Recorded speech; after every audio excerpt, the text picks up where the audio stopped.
Hari Om. Today we will proceed with Bhagavad Gita, chapter 13, from verse number 18. At the beginning of this chapter, Arjuna had asked the Lord to clarify 6 technical terms. The Lord has clarified up to now 4 terms, that is, topics of Kshetra, Kshetrajna, Jnanam, and Neyam. These 4 topics have been covered so far.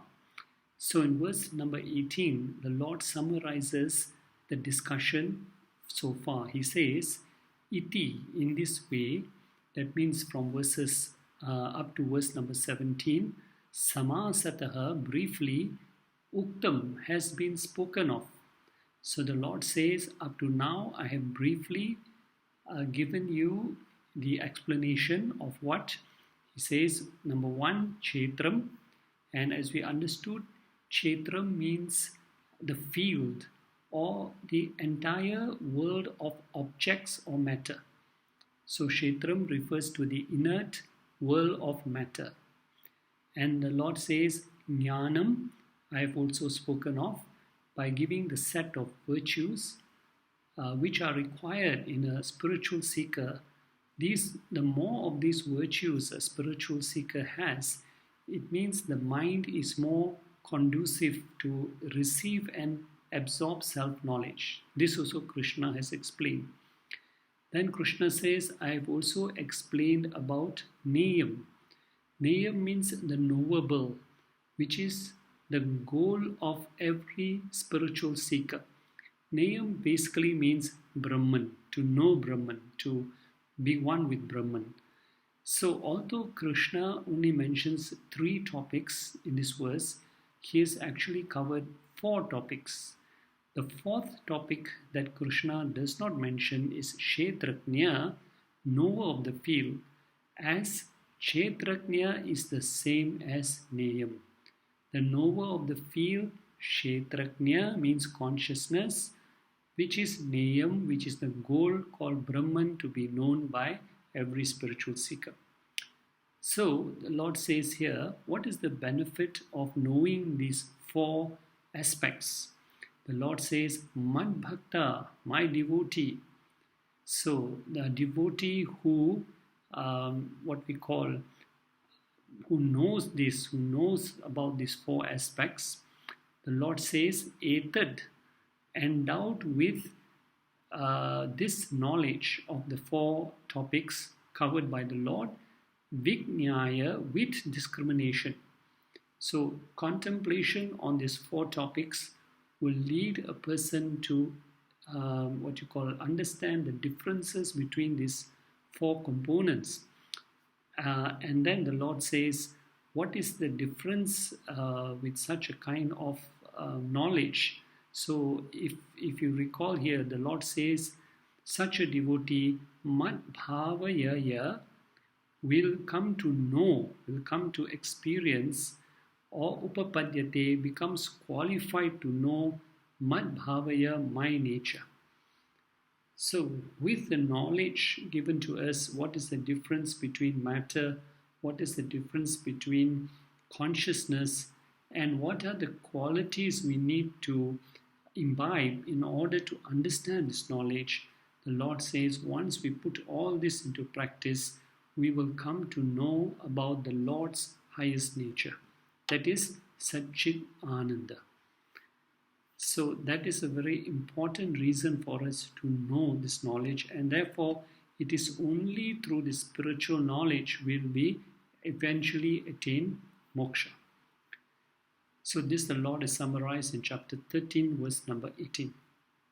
Now we come to verse number 19, where there are the last 2 topics which Arjuna asked for clarification, that is Purusha and Prakriti. This the Lord will explain what is Purusha, what is Prakriti from verses 19 to 23. Now in chapter 7, Krishna spoke about Para Prakriti or higher Prakriti and Apara Prakriti, which is lower Prakriti. So the difference is the lower Prakriti is also known as Maya with the three gunas. And the higher Prakriti in chapter 13 is known as CH13, the knower of the field of consciousness. Apara Prakriti, the lower Prakriti in chapter 13 is called Kshetra, or the field of matter. And also in chapter 7, if we go back to chapter 7 verse 6, Krishna said that the whole creation, sentient and insentient, whatever is not moving and whatever is moving, is a combination of these two Prakritis, consciousness and matter. Consciousness is known as Purusha, matter is known as Prakriti. So the entire creation is nothing but a mixture of consciousness and matter, or you can say, if you want to use technical terms, Purusha plus Prakriti. So only there are different technical names. For example, Purusha, consciousness, is also known as Kshetrajna. Matter or Prakriti is also known as Kshetra. So do not get confused with so many terms. Just understand that the whole creation is nothing but matter and consciousness. So now Krishna will explain about these two Vedantic terms, Purusha and Prakriti. Purusha is the changeless principle, and Prakriti, matter, has the three gunas in it, is subject to modification or change. So let us look at what Krishna now says in verse number 19. He says, Arjuna, may you vidhi, may you know, api for certain, ubhav, that both Prakritim cha Purusha, Prakriti matter, cha and Purusha consciousness, they are both, the similarity between these two is that they are both anadi. Anadi means they are without beginning, they are eternal. Why? Because at the beginning of creation, before anything was created, there existed only matter and consciousness. So both are eternal. Prakriti and Purusha, that is the similarity. Prakriti is, you can understand as everything in creation was in a seed form at the beginning of creation. From this seed of Prakriti came the entire creation, which is subtle and which is gross also. So Purusha entered into this creation to enliven the Prakriti, to enliven the whole creation. So this is the relationship, and both are eternal. And the Lord goes on to say in verse number 19, he says, although both Prakriti and Purusha are eternal, yet that is a similarity, yet there is a difference. What is the difference? The Lord says, Cha, and vidhi, know that all vikarams, everything which is subject to modifications, anything gross and subtle, we see the tree is changing every day, we see people changing every day, we see everything change totally around us. These are called vikarams or modifications. So the Lord says the difference between Purusha and Prakriti is that vikarams, all modifications, all the diversity that you see in this creation, cha, and the gunas, sattvic, rajasic, tamasic gunas, are, where did they come from? Prakriti sambhavan, they are born out of Prakriti. So it is only Prakriti or matter which contains the three gunas. Purusha, the consciousness, does not contain the three gunas. It is pure. The three gunas are in Prakriti, and as a result, they are the cause of all these modifications we see in the creation, and they are also the cause of diversity in this creation also. So this has to be understood. Similarity is there, but differences between Purusha and Prakriti is there. So there are also other differences if we really want to know between Purusha and Prakriti. What is that? We will just look at 4 differences. The first difference is Purusha is nirvikaraha. It remains as one, whereas Prakriti is always changing. So the Prakriti started with 5 elements. From the 5 elements came the 14 lokas, all these various human forms, animals, insects, etc. All this came from Prakriti. Whereas Purusha remains as one, changeless. Number two, Purusha is Chetana Tattvam, which means it has consciousness. It is alive. It has life in it. Whereas Prakriti is Achetana Tattvam. It is inert matter. 3. Purusha is free from all attributes. Purusha has no form, no color, no shape, no sound. Whereas Prakriti has all the attributes because of the 3 gunas. Number 4. Purusha has got independent existence. Whereas Prakriti is dependent on Purusha for its existence. So Prakriti cannot, be active without the presence of Purusha. So just like this body, before this body came into existence, Purusha was there. When this body came into existence, Purusha enlivens this body. And when this body is gone, Purusha still remains. So dependence, Purusha does not depend on Prakriti, but Prakriti depends on Purusha. So these are the common and the differences that Krishna has explained between Purusha and Prakriti in verse number 19. Now he comes to verse number 20 to explain further. He says, Karya. The word Karya here means all the gross bodies. What in Vedantic language is known as Stula Sharira. So all that which is gross in creation, that is called Karya. And the word Karana in this verse 20 refers to all these subtle bodies like the mind, the intellect, etc. So in this matter, there is gross and there is subtle also part of it. And then the Lord says, Karatritve, the agent is Prakriti. So what he means to say is that this Prakriti is Uchate, said to be Hetu, the cause. So this Prakriti or matter is the cause of everything that is gross and everything that is subtle. So what is this body? This body which is gross came from Prakriti. The mind which is subtle, the intellect which is subtle, also came from, which is called a subtle body, also came from Prakriti. So again, we must note that Purusha is not the cause of this creation. All the gross and subtle creation comes from Prakriti. So what does Purusha do? Purusha merely enlivens this body, enlivens the mind, enlivens everything in creation, and it is the weakness. What is the weakness? What does the Purusha weakness?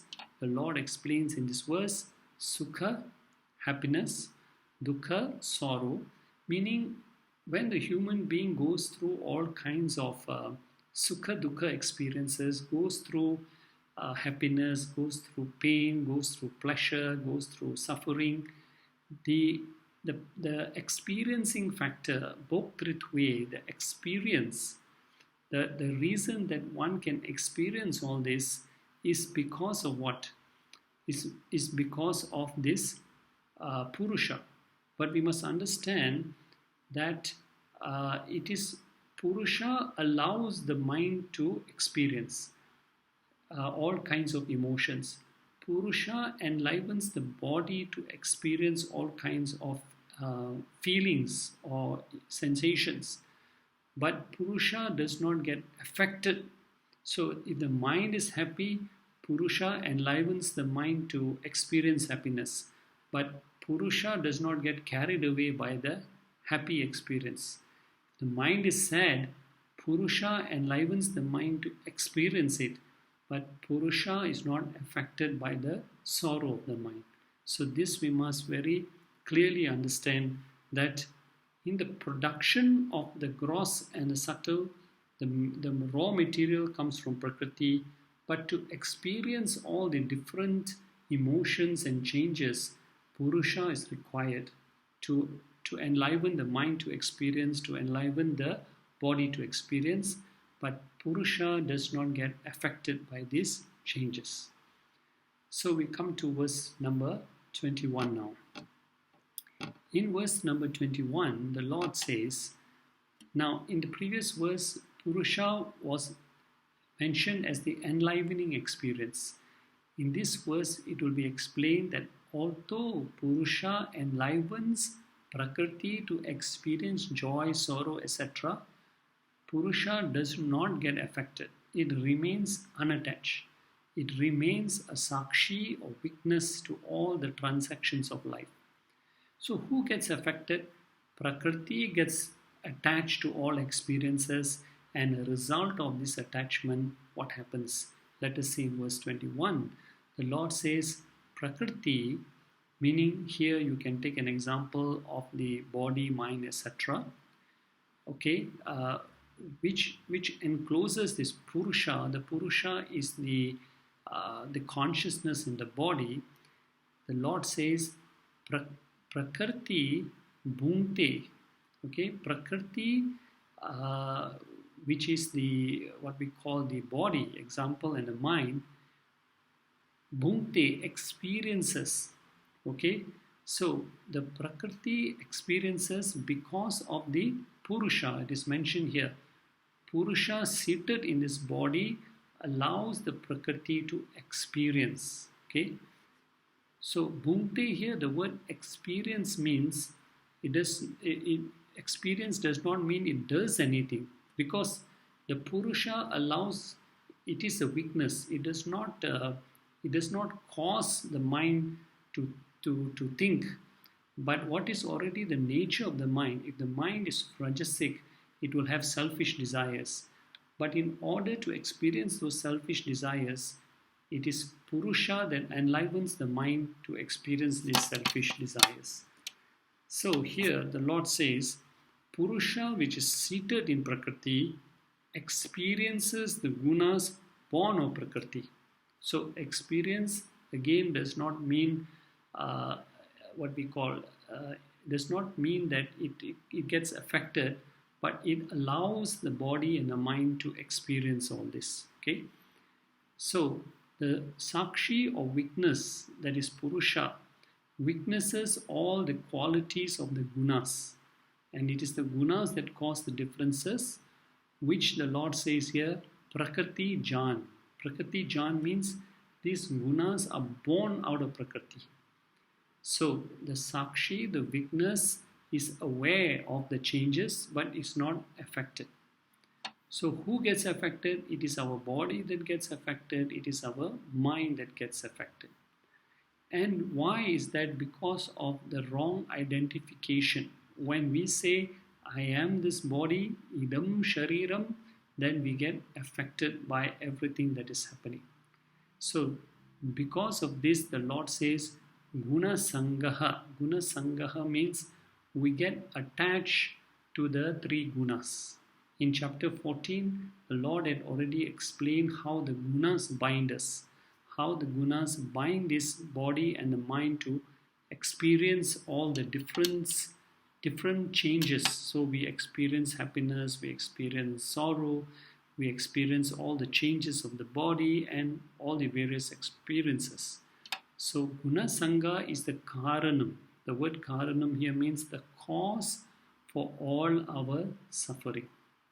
So the Lord says here, Asya, for this individual who wrongly identifies with his body, becomes a karta, becomes a doer, becomes a bhokta, receives all the punyam and papam.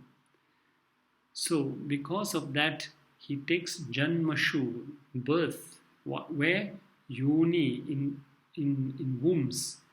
So because when we act saying that I am the doer, then we get affected by the karma phalam, and because of the karma phalam, we have to take repeated births again and again. So what type of births do we take? Sat and asat. Sat means we can take good births, so we get a right body, human body, right environments.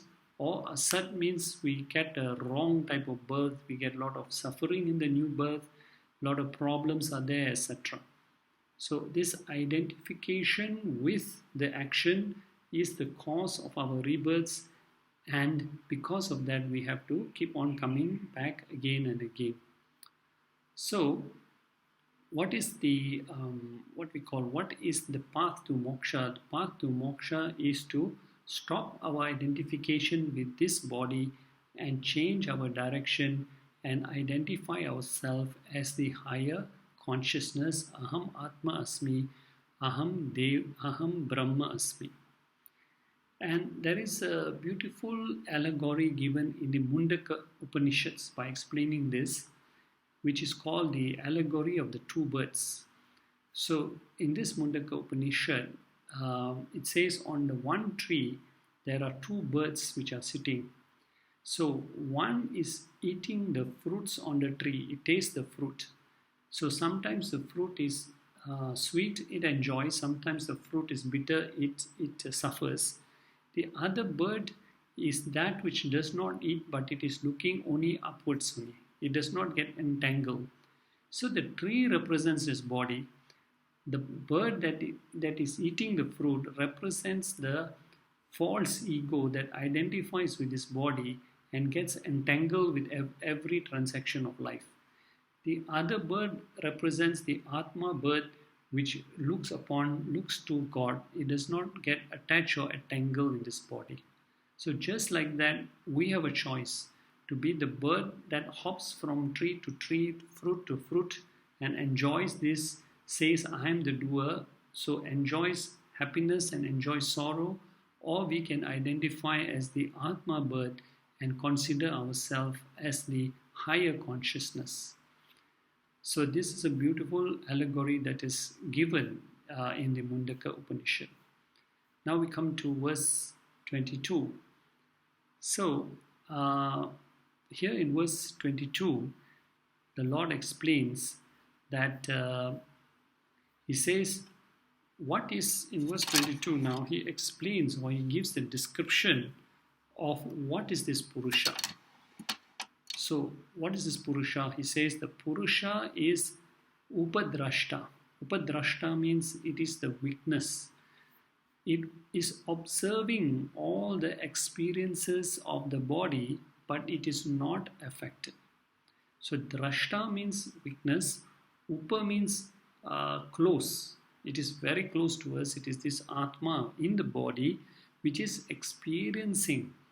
It is very near to us. It experiences but never gets affected by the experiences. So it illumines. It illumines a body, it illumines a mind to experience but does not get affected. In the Brihad Aranyaka Upanishads, there is a verse that says, he meaning the consciousness, is untouched by whatever he sees in that state, for this infinite being is unattached. Second quality of Purusha that the Lord gives here is Anumanta. It permits, it blesses. It never stops us. If we want to do good actions or we want to do bad actions, it does not influence. It is Anumanta. It permits all actions to take place because it does not influence us. The actions that we do are determined by the gunas. It has nothing to do with the consciousness. It never interferes in anything. In Sveteshvatara Upanishad, it is said, he, meaning the consciousness, is the witness, the bestower of intelligence. Third quality of Purusha is he is Bharata, meaning he is the sustainer. Due to his own self-existence, self-effulgence, the Purusha is the Bharata, the sustainer and the nourisher of the body and the mind. Just like electricity is the nourisher of all appliances. It gives power, it gives energy to all appliances to function. Just like gold is the sustainer of all ornaments. Purusha is the sustainer of this body, this mind. Next quality, Bhokta, it is the experiencer. Again, varieties of experience and thoughts take place in the mind and body, which is Prakriti. The Purusha merely illumines the body and the mind to experience. but it does not get affected. Next quality, Purusha is Maheshwara, it is the great Lord. Maha is supreme and Ishvara is the Lord or the supreme controller. This means that the Atman or the Purusha is the same as the supreme consciousness. So it is the master of the body, it is not under the control of the body, it is not controlled by the three gunas also. Next quality is it is Paramatma, it is the supreme self. Param is supreme, Atma is self. So this Atma is also known as Paramatma. It is enclosed in this body, it is called Atma, but when it is the all-pervading consciousness, it is known as Paramatma. So why are there so many names? So from the standpoint of the location, that's how it is named. In the body is called Atma, when it's all-pervading, it's called Brahman or Paramatma. But actually in reality it's only one. Just like a person in the house is known as the father, he goes to the office, he's known as the manager. When he goes in the evening to the badminton court, he's known as a badminton player. But it is only one person, not 3 or 4 different persons, depending on the location. Where is this Purusha? The Lord says, Asmin Dehe, he is in this body. Purusha is also in this body, he is also outside this body. He is like space, he is everywhere. So he says, this Purusha Ukta has been referred to in the scriptures as the Purusha Para, as the supreme Purusha. So the Lord has given now the examples, the description of Prakriti. He has given the description of Purusha.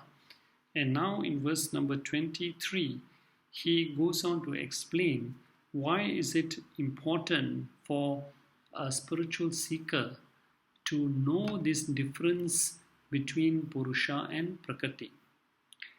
So in this case, we have to look at, now the Lord is giving us the reason why one should understand the differences between Purusha and Prakriti. So let us look at this verse here, verse number 23. In verse number 23, the Lord explains that evam yaha veti, evam tas yaha, he who veti knows. What should this spiritual seeker know? Purusha, which is the witness consciousness. He should know that. He should know everything about Purusha. At the same time, Prakriti also, the Lord says he should know what is it that is constantly changing. Saha, along with Gunai, he must have knowledge of the 3 gunas, which cause these modifications in Prakriti. So the Lord says all these 3 is important to know. We should know what is Purusha, the consciousness. We should know what is Prakriti, matter. We should know also about the 3 gunas. So what is the greatest advantage of knowing about these 3 gunas? The Lord says one who clearly understands the nature and difference of Purusha and Prakriti, Vartamano, he continues to live his life. It's not that suddenly he becomes something different. No, he continues doing his duties. He continues performing all his responsibilities. Vartamano, sarvataha, in any manner, in whatsoever. Eva, even after he gets this knowledge. So it is not that when we have this knowledge that we must run away from our duties and responsibilities. We must carry on. But when we understand the differences between Purusha and Prakriti and we identify ourselves as Purusha, then we rise above all these ups and downs of life. We do not identify with everything that is happening to the body, happening to the mind, understanding that I am just a witness to all this. It is not easy because from birth we have been entangled. We've always been identifying ourselves as this body. Our name, if somebody asks, who are you? You give your name. The name pertains to the body. If somebody asks you, how are you feeling? You say, I'm happy, I'm sad. Again, that pertains to the body. So this shift in understanding who we are is not easy. It requires constant study of the scriptures, it requires constant contemplation, and ultimately, if you come to accept that you are this Purusha and you are not this Prakriti, then only a person can attain liberation. And you are not affected by all that happens, the changes that happen to the body, that happens to the mind also. So what is the end result? The Lord says, not only does he become free from the shackles of the ups and downs of life, but the Lord says, Saha, such a person, na, is not abhijayate, is born bhuya again. So upon death, this person does not take a subsequent birth. He is free from the cycle of birth and death. He attains total liberation. Mukti or moksha, ultimate liberation. And there's a beautiful story told in the Mahabharata.